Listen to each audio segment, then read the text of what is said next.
जो गुजर गया उसे याद मत कर, जो गुजर गया उसे याद मत कर, मुकद्दर में लिखा है उसकी फरियाद मत कर। जो गुजर गया उसे याद मत कर, मुकद्दर में लिखा है उसकी फरियाद मत कर। मुकद्दर में जो लिखा है वो होकर रहेगा, मुकद्दर में जो लिखा है वो होकर रहेगा। कल के चक्कर में आज को बर्बाद मत कर। तो हाय फ्रेंड्स, स्वागत है आप सभी को R2 एजुकेशन के एक और बेहतरीन वीडियो में। मैं राकेश कुमार, उम्मीद है आप सब बहुत अच्छे होंगे। तो आइए इस वीडियो में हम लोग देखने वाले हैं उच्चारण स्थान को, और एकदम सिंपल भाषा में इसे हम समझने की कोशिश करेंगे। देखिए, वर्ण के कई सारे वीडियो बन चुके हैं और हम लोग अगले सीरीज में आगे बढ़ रहे हैं। तो अब आते हैं उच्चारण स्थान, और उच्चारण स्थान को इस वीडियो में हम लोग देखेंगे। कुछ चीज़ों को यहाँ पे नोट कर दिया गया है ताकि आसानी से आपको समझाया जा सके। तो उच्चारण स्थान की बात हम जब करें कि उच्चारण स्थान क्या होते हैं, तो मुख के जिस अंग से वर्णों का उच्चारण होता है उसे उच्चारण स्थान कहते हैं। अब देखिएगा सर, उच्चारण का मतलब ये नहीं कि खाली मुख है, इसमें बहुत सारे अंग हैं और उस अंगों से वर्णों के अलग अलग उच्चारण होते हैं।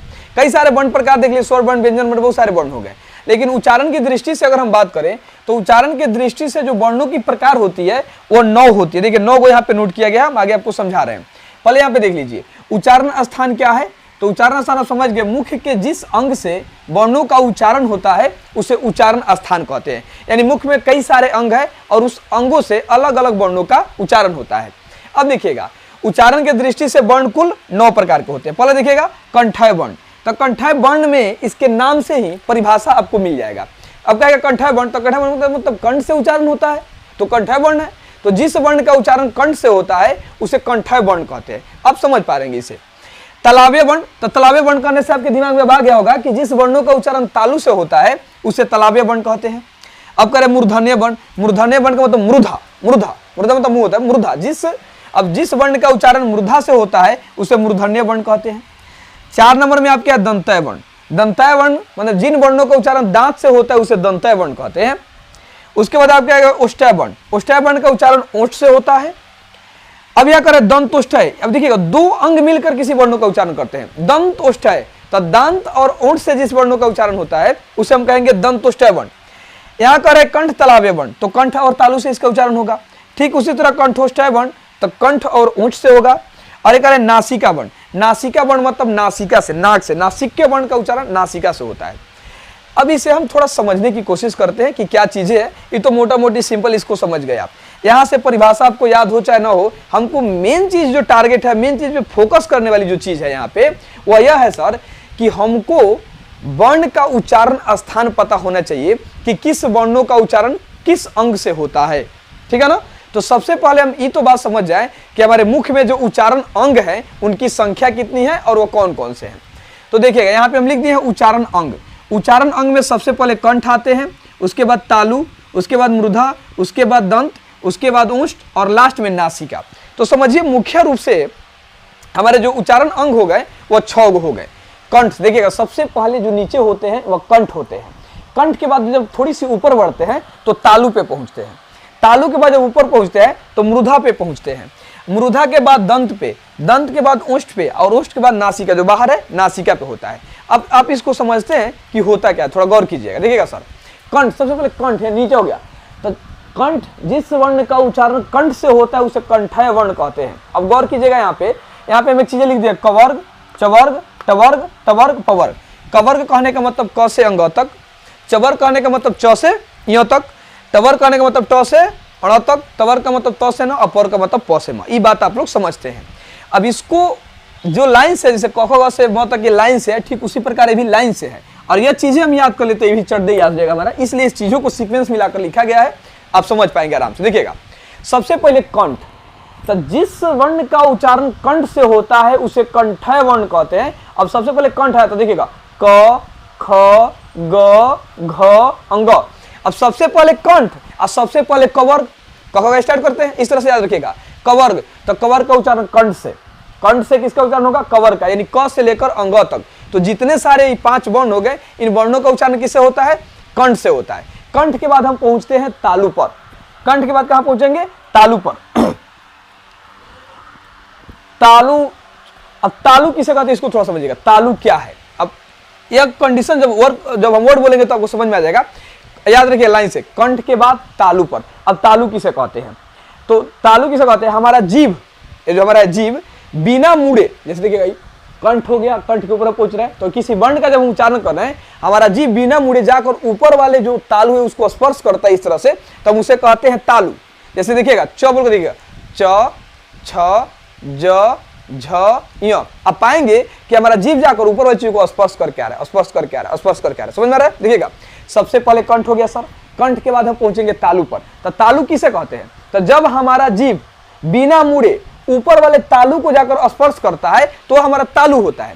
तो तालु, सबसे पहले कंठ, कंठ के बाद तालु। और उधर देख लीजिएगा, पहले कवर्ग, उसके बाद चवर्ग। तो तालु से किन वर्णों का उच्चारण होगा? आपके चवर्ग के। तो जो चवर्ग हो गए, चवर्ग का उच्चारण किससे हो जाएगा? तालु से हो जाएगा। तो तालाबे वर्ण समझ गए, तालाबे वर्ण चवर्ग आ जाता है, तालु से च, छ, ज, झ, य, तालु से हो जाएगा। कंठ तालु, कंठ तालु। इसके बाद हम पहुंचते हैं सर मृधा पे। तब मृधा को पहले फील कीजिए कि मृधा किसे कहते हैं। मृदा किसे कहते हैं? जब हमारा जीभ अब मुड़ जाएगा, मुड़ कर जाकर ऊपर वाले तालु को स्पर्श करता है तो उसे हम कहते हैं मृधा। मृदा किसे कहते हैं? जब हमारा जीभ मुड़कर ऊपर वाले तालु को स्पर्श करता है तो उसे हम कहते हैं मृधा। तो 3 नंबर में इधर मृधा है, इधर 3 नंबर में टवर्ग है। तो ट वर्ग का उच्चारण जो होगा वह मृधा से होगा। तो बोल कर तो ट, ठ, ड, ढ, ण। फिर कीजिए, ट, ठ, ड, ध। देखिएगा, मुड़कर आपका जीभ मुड़कर जाकर ऊपर वाले तालु को स्पर्श करता है। तो जब हमारा जीभ मुड़कर और ऊपर वाले तालु को स्पर्श करे तो उसे हम कहते हैं मृधा, मृधा कहते हैं। ठीक है ना? तो आप समझ गए टवर का उच्चारण किससे होगा? मृधा से। क्वेश्चन क्या आएगा? ट का उच्चारण स्थान क्या है? तो मृधा। ट का उच्चारण स्थान मृधा। अब देखिएगा, अब हो गया यहाँ पे दंत, उसके बाद दंत पे आते हैं। इधर 4 नंबर में हो गया आपके तवर्ग। तो आप सिर्फ दंत किसे कहते हैं? अब इसे फील कीजिएगा, दंत क्या होता है? देखिएगा, हमारा जीभ बाहर निकलेगा, जाकर दंत को स्पर्श करके आएगा। देखिएगा, अब बोलकर देखिएगा तवर्ग, त, थ, द, ध, न। देखिए ऊपर वाले जीभ गया और ऊपर वाले दांत को जाकर छू कर, ऊपर वाले जबड़ा जो है उसके दांतों को उसके कहलाते हैं दंत। तो दंत का उच्चारण किसे?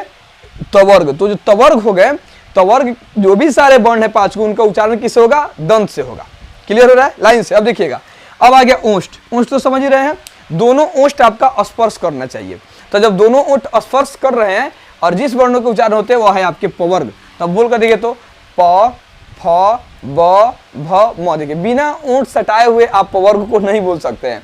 तो पवर्ग हो गया ओष्ठ है। अभी हो गया नासिका। नासिका का मतलब होता है नाक।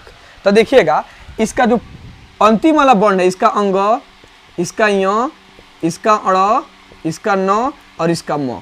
तो जो 5 वर्ण हैं अंतिम वाले, इन 5 वर्ण का उच्चारण आपके नासिका से होते हैं। तो क्वेश्चन कहेगा कि अंग का उच्चारण स्थान के अंग, देखिएगा नाक का अंग, अंग, इय, अड़, न, म। नाक में कंपकपाहट उत्पन्न होगी और इस तरह से हम लोग नासिका जो है, नासिका से इन 5 वर्णों का उच्चारण होता है। आई थिंक आप इसे समझ गए होंगे।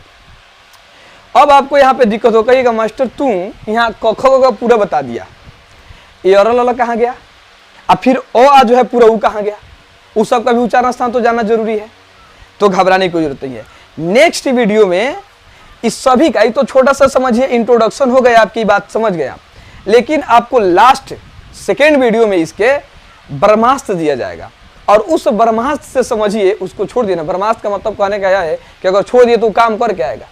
तो ये सब बाकी चीजें आपको याद हो चाहे ना हो, ये परिभाषा और भाषा वर्ण के नाम याद हो चाहे ना हो, लेकिन अगर वो ब्रह्मास्त्र याद कर लेते हैं आप, जो ट्रिक दिया जाएगा, उसके बाद से आपके एक भी उच्चारण स्थान के क्वेश्चन नहीं छूटेगा, यह मेरा दावा है। तो आप निश्चिंत रहिए, नेक्स्ट वीडियो में आपको इसका ब्रह्मास्त्र दिया जाएगा, जिसमें अ, आ, क, ख जितने सारे वर्ण हैं हिंदी में, उस सभी वर्णों का उच्चारण स्थान मात्र 2 से 3 लाइन के